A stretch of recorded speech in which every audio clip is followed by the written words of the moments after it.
Kilpatrick envisaged a line that he called the sensitivity line. And he drew the line through the project duration point. And let's just draw this line through there like that. So we just put an SL up there for the sensitivity line.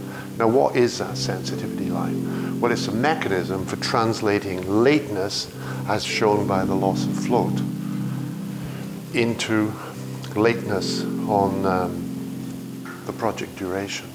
And because the project duration could be in calendar time or working days, the angle of that line could change.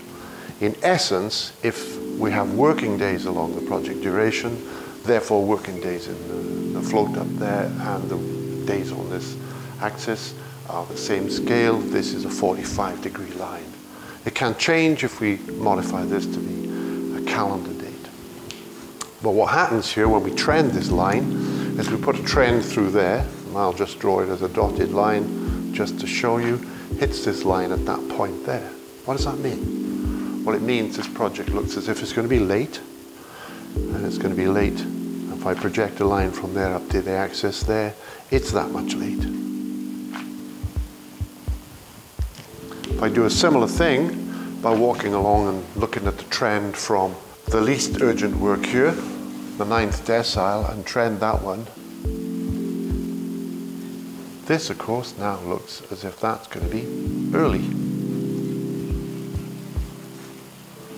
Upshot of this is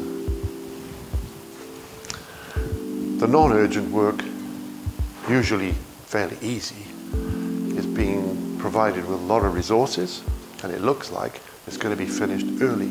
Whereas the difficult stuff, usually on the critical path, is not being done on time and suffers perhaps with a lack of resources, certainly with a lack of progress. And the trend on that one is it looks as if it's going to be running late. This is the most typical thing you find. And this is what happens with the other one. It looks as if it's running late as well. You can see that in that one.